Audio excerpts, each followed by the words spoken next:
Prince William defended Prince Harry and Meghan Markle during a dispute with the Queen over the Sussexes' desire to have their own communications team, a royal expert has claimed. In 2018, it emerged William and Harry, who were once seen as a royal pair, split their offices from each other in order to fulfill their own separate duties. After the Duke and Duchess royal wedding in May 2018, Meghan and Harry announced they would move from the grounds of Kensington Palace into Frogmore Cottage, in preparation for the arrival of their first royal baby.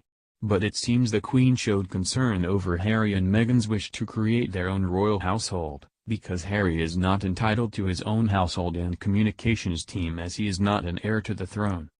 The couple's official court will be based at Buckingham Palace, where they will have a separate communications team from the Duke and Duchess of Cambridge.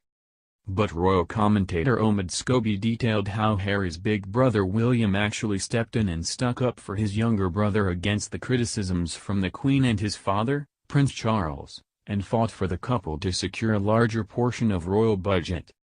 Speaking on an episode of the On Air podcast, Mr. Scobie said, "Charles and the Queen did not want the Sussexes to have their own individual household, and indeed how could they, because the money has to come from somewhere. Prince Harry is not a direct heir to the throne, and only a direct heir to the throne can have their own household. They won't be having their own exclusive team just for themselves, and from what I understand their budget for the team wasn't particularly big."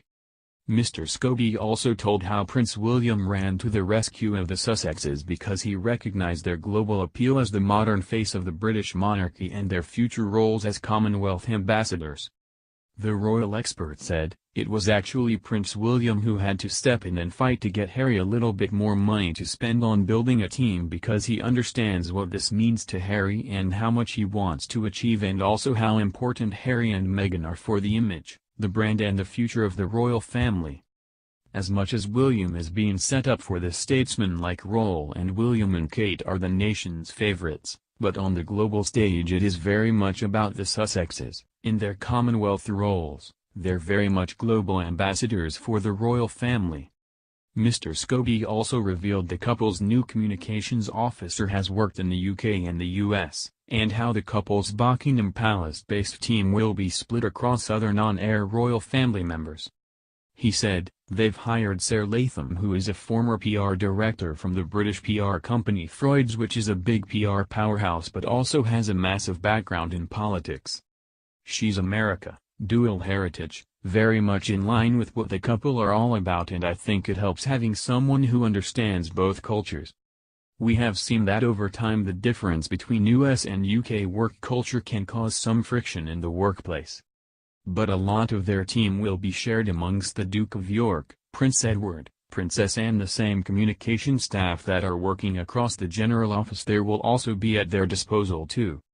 Kensington Palace said of Meghan and Harry's new office, "The Queen has agreed to the creation of a new household for the Duke and Duchess of Sussex, following their marriage in May last year. The household, which will be created with the support of the Queen and the Prince of Wales, will be established in the spring. This long-planned move will ensure that permanent support arrangements for the Duke and Duchess's work are in place as they start their family and move to their official residence at Frogmore Cottage."